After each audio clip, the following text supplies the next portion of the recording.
Everybody, welcome back to the How to Podcast series. I'm laughing because I'm happy, but second of all, Bob is here, and if when you see this on your screen, you'll know what I'm talking about. I just think is the coolest, most creative thing I've seen in so long. A gentleman who's been in podcasting and online radio and everything for years has dropped by. He looks like a little blue cat with blinking eyes. He's sitting behind a desk with a black microphone, and is a cartoon of of Bob is here with me, and I'm having the best time of my life. I feel like I'm 7 years old again. But Bob's here. Bob, welcome to Yeah, the How to Podcast series.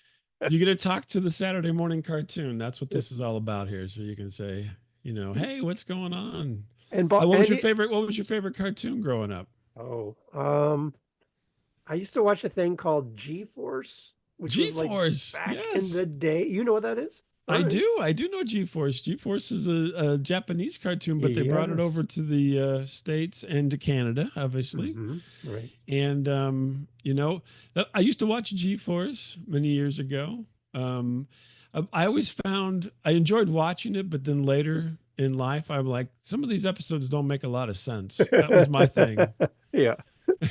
Right. Because I think there was more to it that they took out for the North American market that was in it in Japan. I'm assuming because it seemed like it was a little incomplete sometimes. Yeah. Now, okay, Bob, for those who are listening right now, I'm going to Yeah, try to put a picture up or something so they can see what's going on here. We'll have a link to your stuff online because you got yeah. to go. If you're listening to this, you got to go check out what Bob is doing.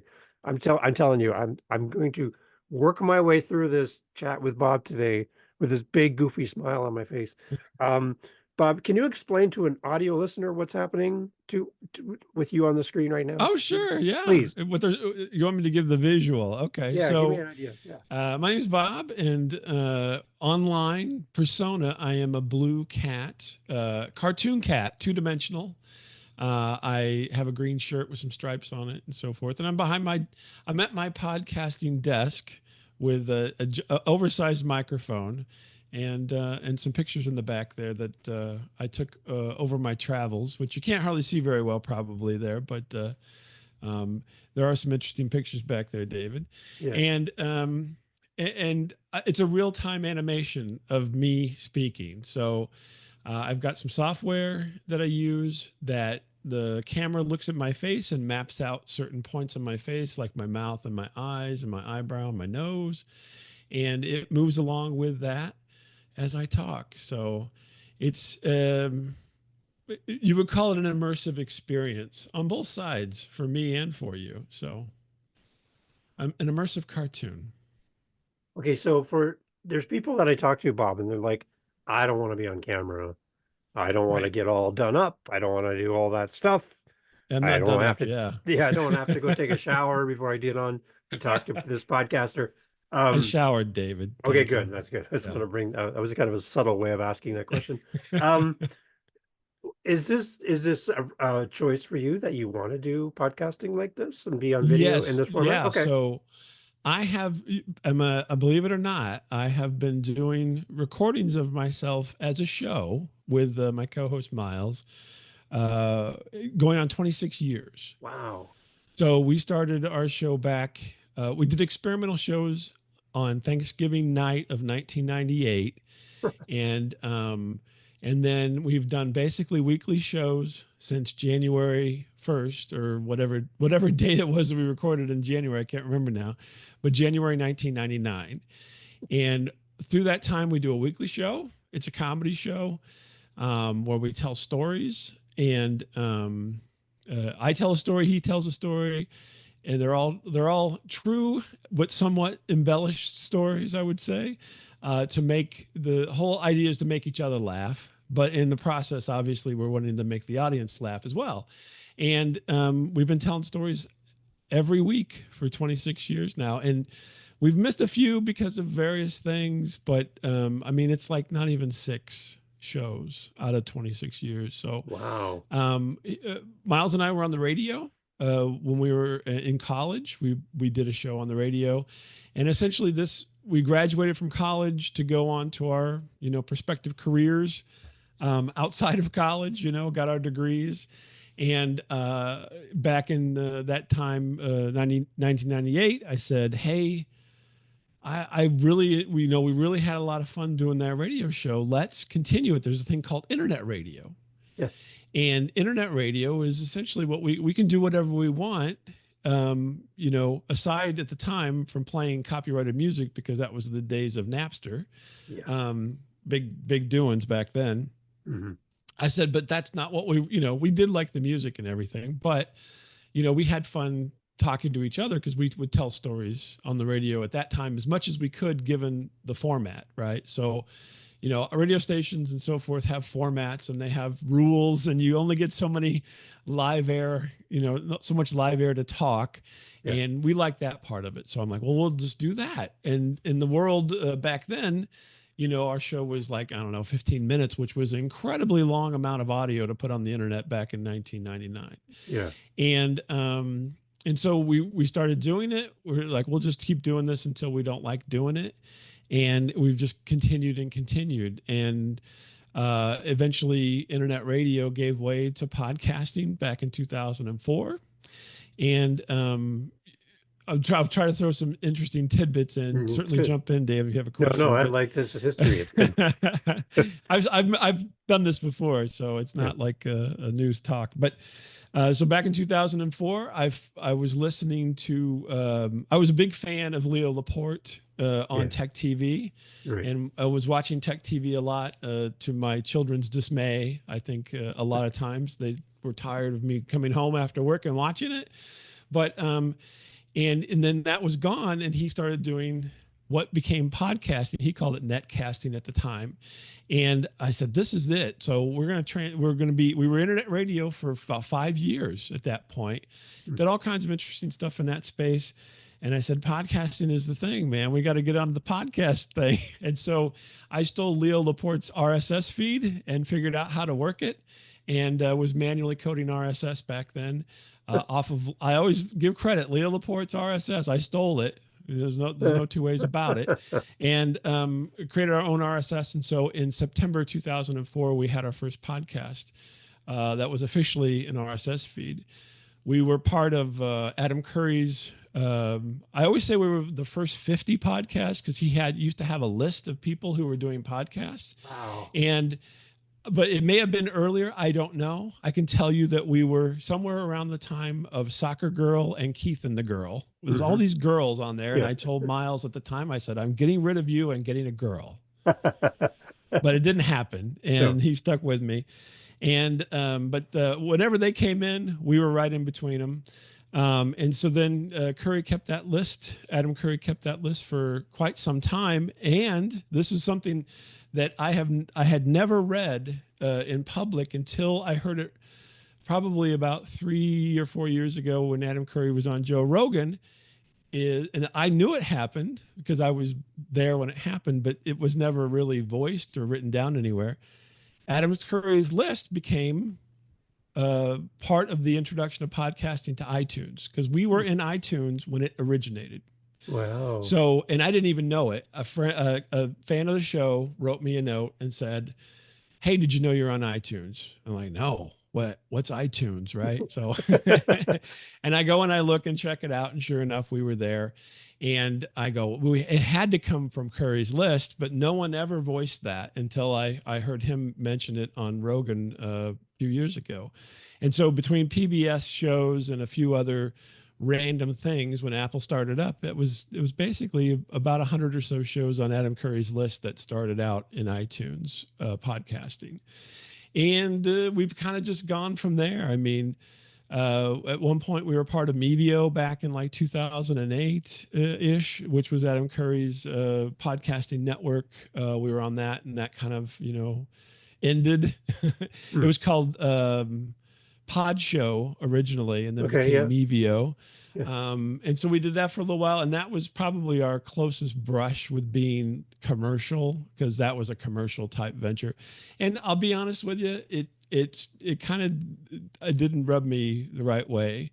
It wasn't that there was anything bad about it or anything like that, but being an independent person doing all this, doing a show and putting it out there and everything, it, being in kind of more of a formal corporate kind of thing just did not work for us. And so whenever that kind of went away, I'm like, I don't think we want to jump into anything else. And so we haven't. We've pretty much been independent before and independent after that, just doing our own thing and putting stuff out there over the years. It's been fantastic in that sense. And the weird thing is, you talked about how to podcast shows, and maybe more to the point, why to podcast. And so having done this for so long, I see the benefits that I never would have seen whenever we started doing it. When we started doing it, it was like, hey, we did this did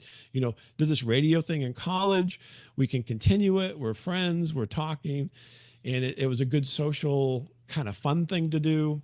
And now that it's been so many years, I basically have a audio catalog of memories from the last 26 years of my children growing up, of, strange things that happened because we usually talk about funny things or strange things, and of all these years. And, it's all been documented. It's all been put out there, and interactions with people. I know people from all over the world because of this. I have acquaintances like yourself. You're in Canada. I'm in St. Louis, Missouri, which is in the United States. I know people from Australia, from Germany. I've talked to, people from all over the world. Oddly, mostly English speaking, just because I don't speak another language. But even people who don't speak English have somehow, gravitated to this little show over the years, and different points of connecting with people. I've met fans of the show in different parts. I went to New York City. I have a friend there. I consider him a friend, even though we've mostly only interacted on the internet. But I did meet him for breakfast when I was in New York City. And he has done a show since 2000. And that's how we connected.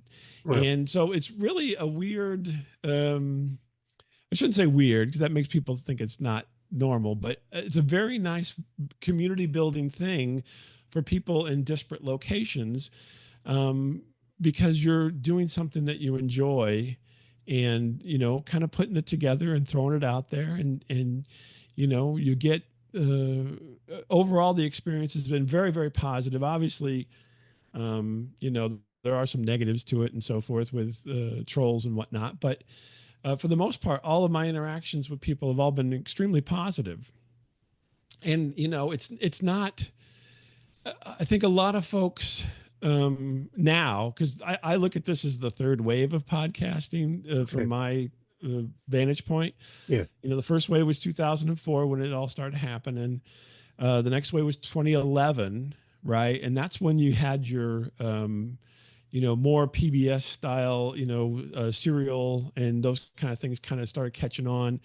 And then now in 2020 during COVID, that's been the third wave. And my funny story for the third wave is my wife and I share an Apple account, and I saw a charge for a show, a podcast.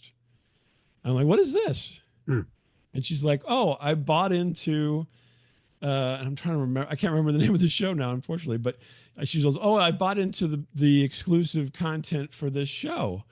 And I go, I've been doing a podcast for quite some time. He knows. And she's like, well, yeah, but this one's much more interesting to me. And so that was when I knew that it was kind of more mainstream. She kind of ignored it as my, kind of hobby in the background kind of a situation, as opposed to being something that was more mainstream. And so when she was buying into other people's content and stuff, I'm like, okay, this means it's mainstream now. And so, now it's all kicked off. And it's just amazing, the explosion of growth for all this. But a lot of people, what I was getting to, a lot of people always think, oh, I got to get a podcast so that I can make a lot of money or something in those ideas. And I'm like, well, it's just like anything. You really need to enter it thinking that you're going to accomplish something that you want to do Right. and do something that you enjoy. And along the way, you're going to meet people like you, David, or Yeah. other people, and you're going to say, wow, that's so neat what they're doing. David does this thing with Christmas. He does this thing with dads. And it's all so fascinating. And that's really, to me, the wealth of doing a podcast is finding other people who have other interests that they're putting out there, to the world, and being a part of a community is way more valuable, I think, than anything else. I mean, yes, you can, but unfortunately, the headlines, push Rogan Yeah. and Adam Right. Carolla and all these people. It's like, but you have to remember they had a whole other career, and that career was in the media, and so now to me the negative part is the media's come to podcasting, Yeah. and so then now your independent folks are a little bit overshadowed by some of this stuff, but it's not totally. So don't get me wrong, it's not like it's totally overshadowed. So but you still can do whatever you want. It's media for the people, and I still think it is. And funnily enough, that's what Adam Curry talked about back in 2004. This is a level the playing field.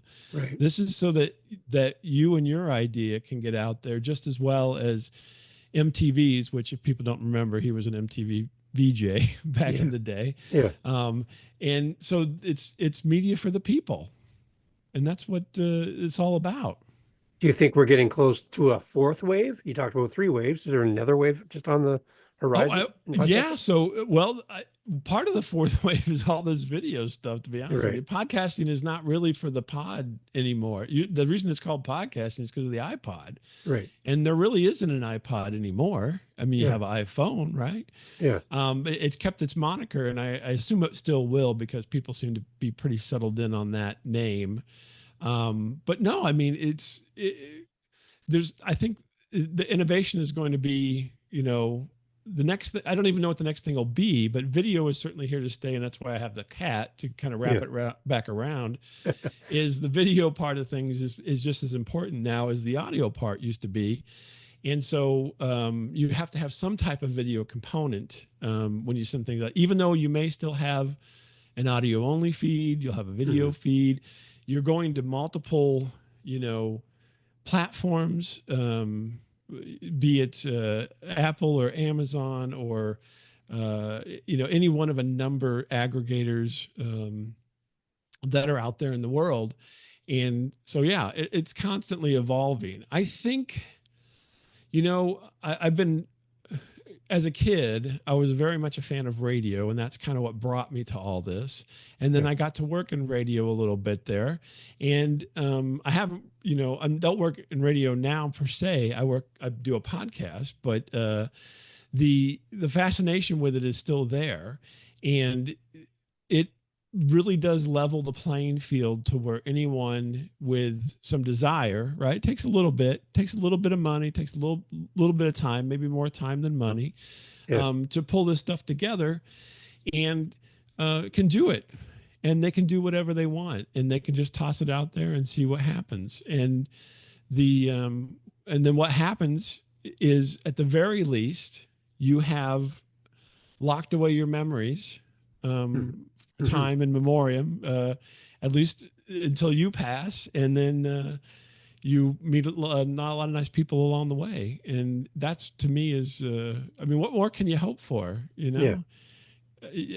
I would have never, ever in a million years, when I used to sit in my bedroom and record my fake radio show when I was, like 10 years old or whatever, into my old cassette recorder, Yeah. would I have did ever that. thought that Mhm. I would be talking to David in Canada, of all places, and talking about all this stuff that's happened. It just, I marvel at it. It's just totally interesting to me. I think, oddly enough, I think podcasting, if you want to talk about the next wave that you brought up, Yeah. is going to be more local. So I always thought and radio didn't do this. Radio did so whenever radio was on the wane. I have a short funny story about satellite radio, real Oh yeah. quick. So Yeah, yeah. satellite radio was taking off, right? So we had XM and we had Sirius.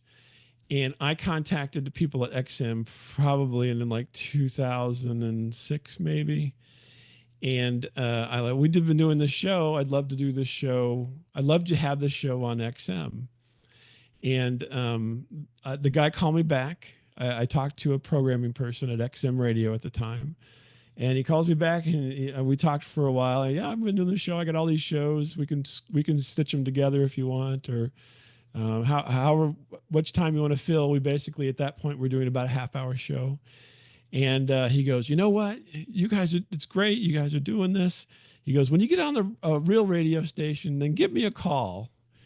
And I thought, you don't have any foresight, right? Right. I mean, they're trying to do it, and then radio didn't have any foresight. And so whenever this was at the point of radio waning, so XM was really supposed to replace radio, and it never did, and Sirius, and they combined, obviously. And then I always thought radio was going to become more local, and it never did, and it still hasn't. It's actually more national than it's ever been.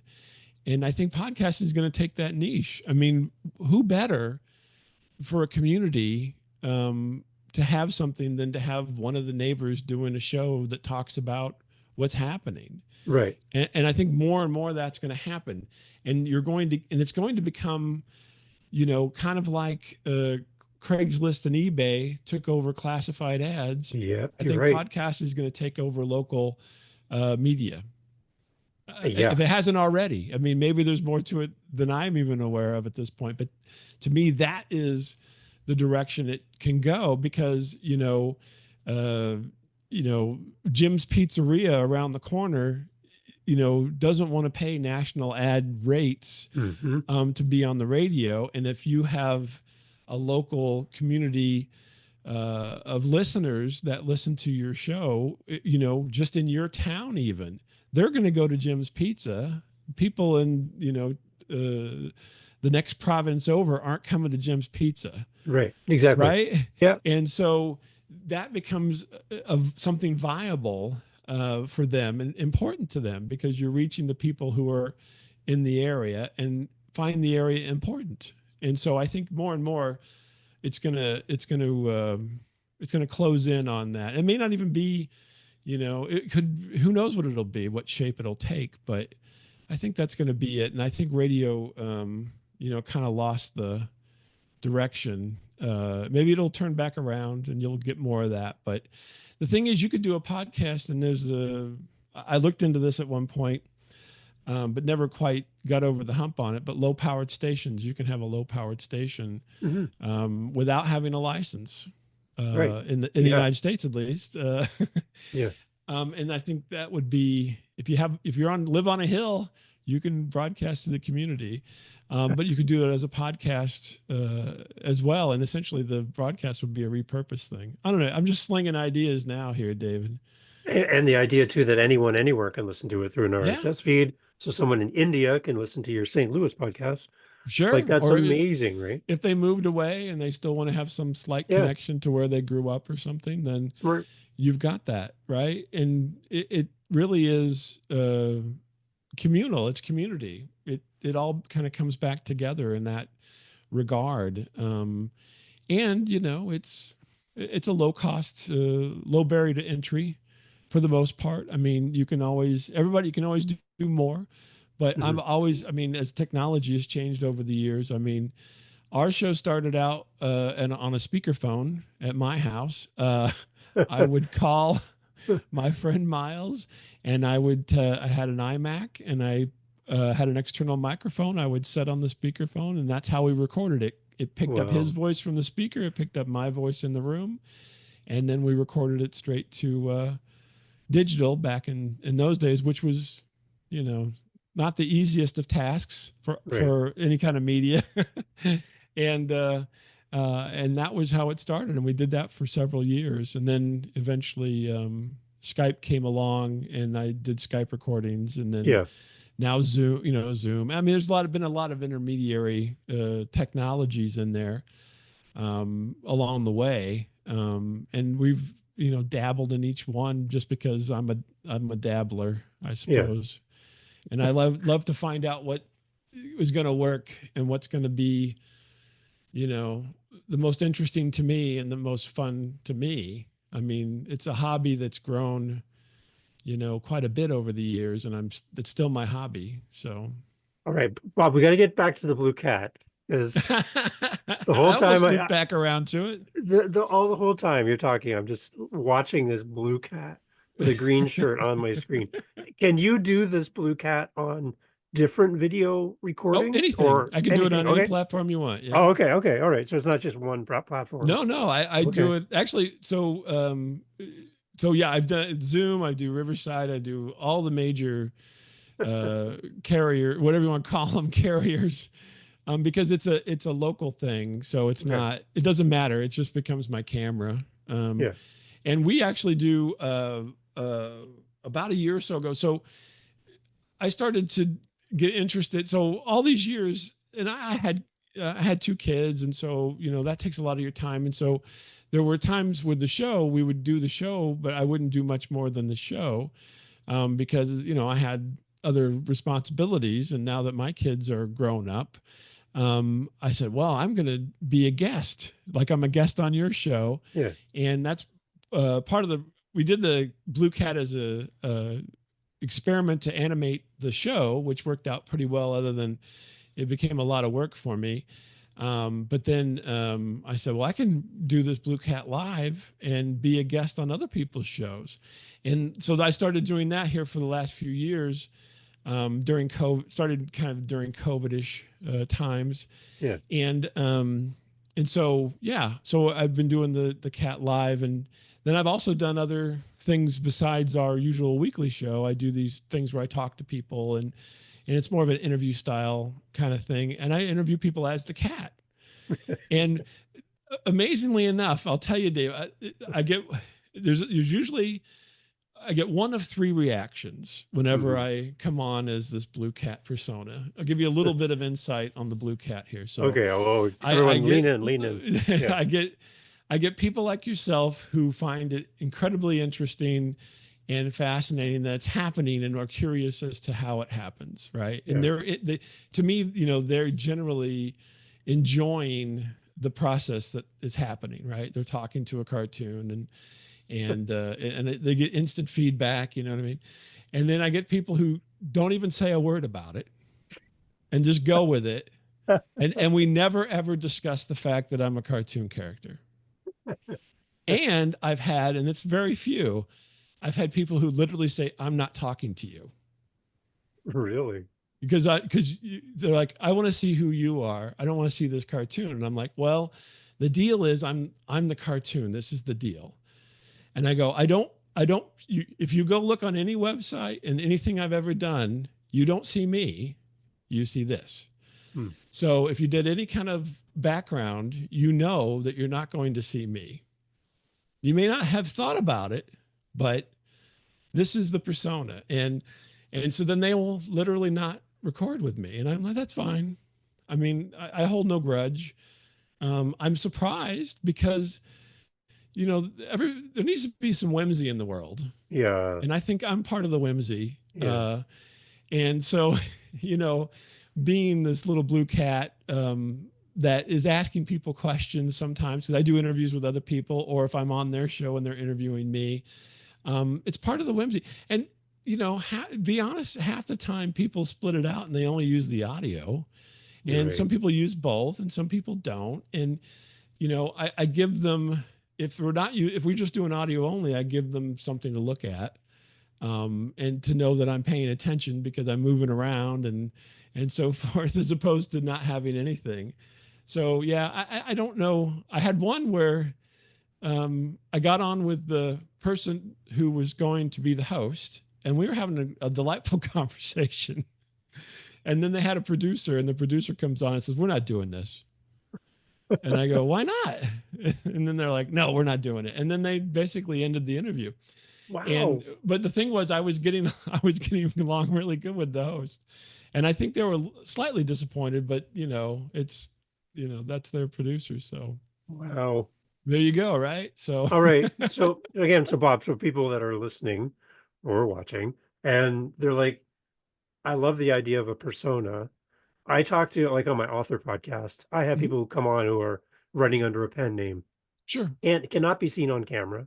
Right. The nature of what they've written about is very personal, or could get them into some really serious security risk. Sure. And they don't want to be on camera, but they're missing out on the opportunity of maybe a video feed or Mhm. being on camera.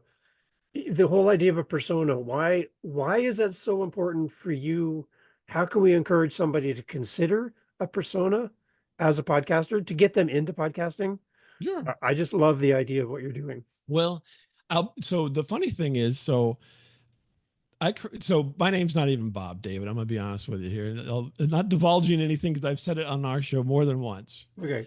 So this is not any new news necessarily, but I don't say it often unless it comes up in conversation.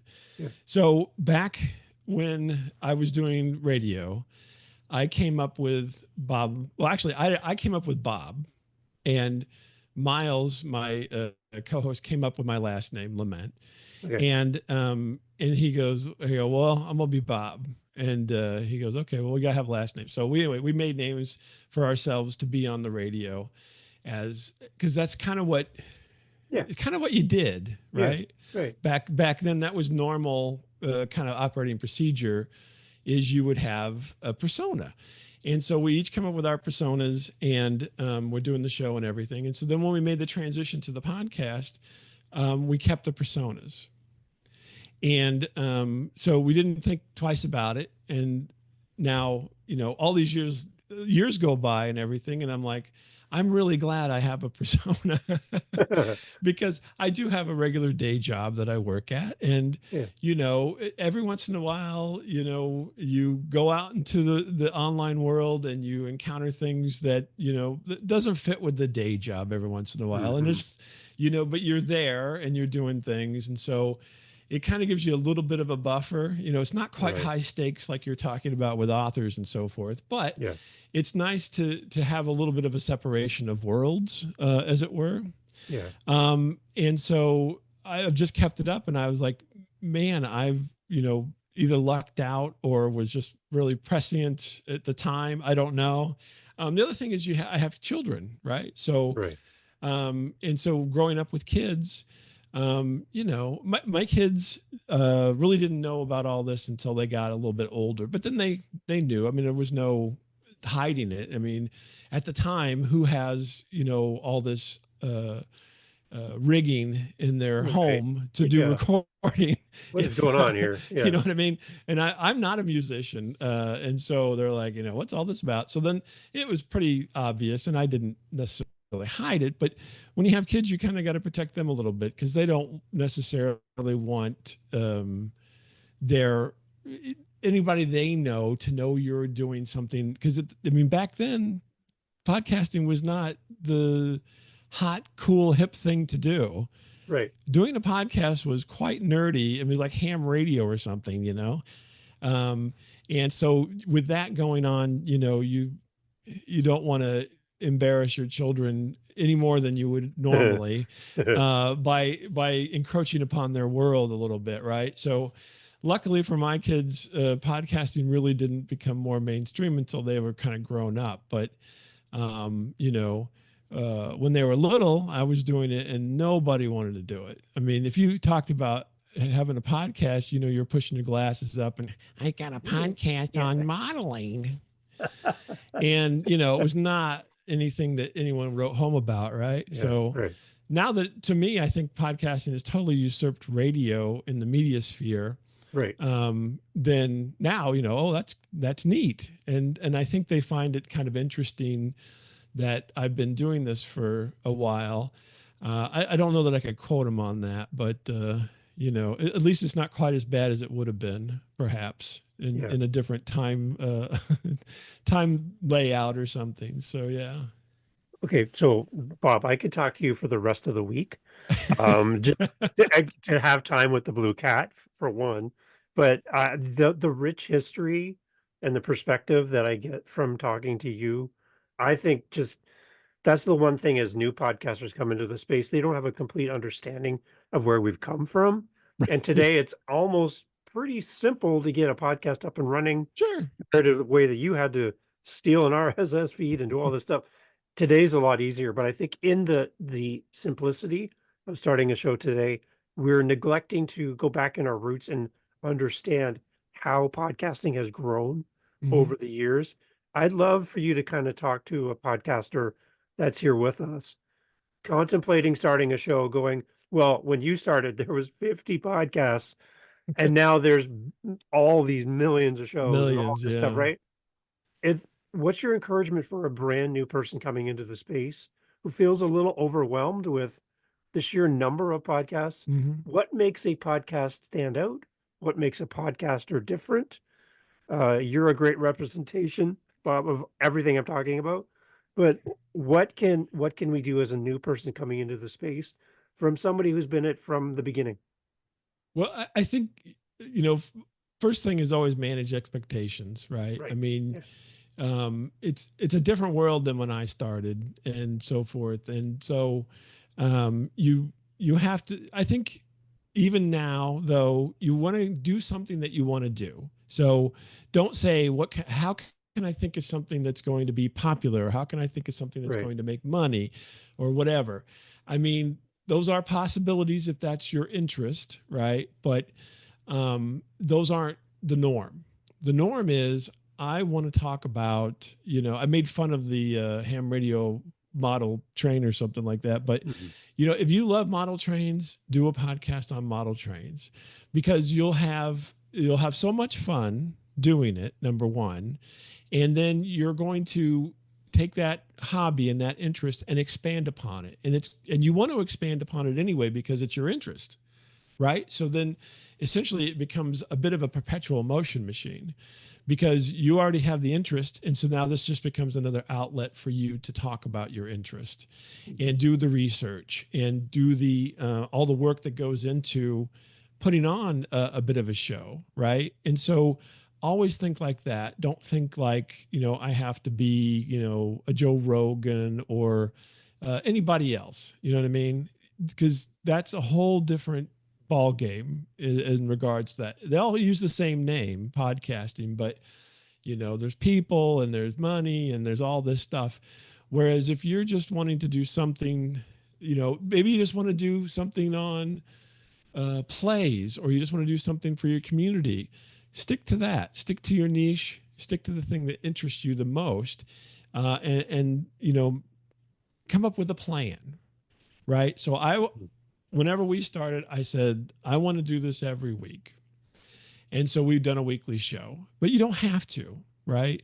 Mhm. Don't jump in and say I'm going to do this every day, because then by the end of the week you may be like I don't want to do this next week, and so then you kind of you feel like you can't keep it up. So realistically come up with a thing. Maybe you just do it once a month, you know?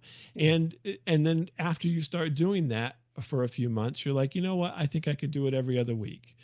And so it's just like, the funny thing is it's just like diet and exercise where you can't just jump all in to something and go cold turkey on. I'm never going to eat cake again because you'll be eating cake in 2 minutes because all you're going to think about is cake, right?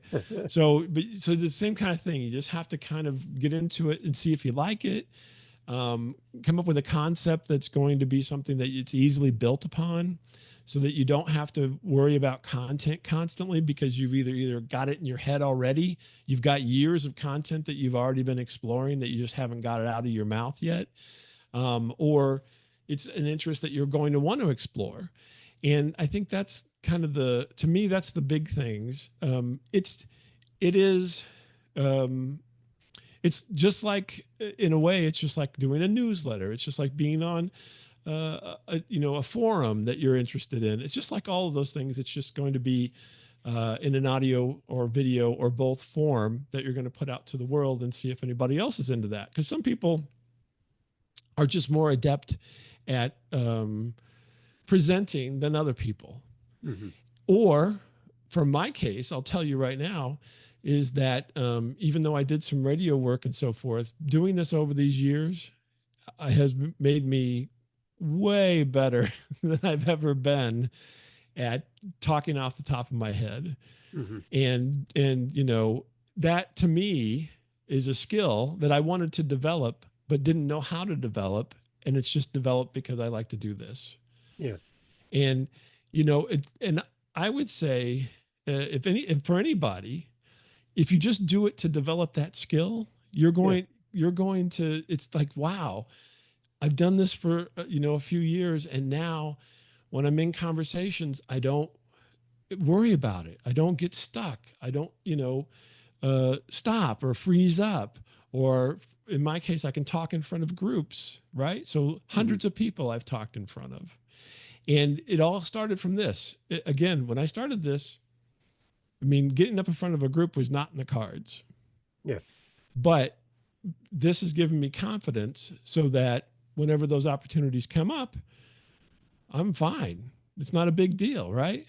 Yeah. They always say, one of the most, what do you want to call it? Most scary things that people ever do is to talk in front of a crowd. Hmm. Not anymore. No. And yeah, and the blue cat helps, obviously. And Well, it again, helps for this part. Yeah. yeah, I'm a big I do fan. talk Yeah. in front of crowds with myself and other stuff, but yeah, for this side of things, this is the blue cat. Bob, where do we go to get more blue cat, more Bob, You and all can that stuff? Come on. you can go to staticradio.com and at static radio and all the socials, and we do a comedy show. So who knows what we're gonna say sometimes. And I've put a tagline now with the longest running comedy show on the internet. So There you go. there And you you go. got I don't know if that's true or not, but no one's told me it's not. the lawyers haven't come yet, so that's Yeah. good. I like it. Bob, thank you so much for doing this. I would love to hold the door open for you. I'll put out like a little bowl of cat food, and you can come back anytime to Gender talk biddles. podcasting, right? Oh yeah. Um, and having you on the show makes me purr. So I'm so excited, Bob, to have you on the show. So thank you so much for making time to do this. Thank you. Thanks for having Awesome. me. Everybody, all the information is always in the show notes. You got to go see Bob. You have to stop whatever you're going to do now, stop and go do this. Go to staticradio.com.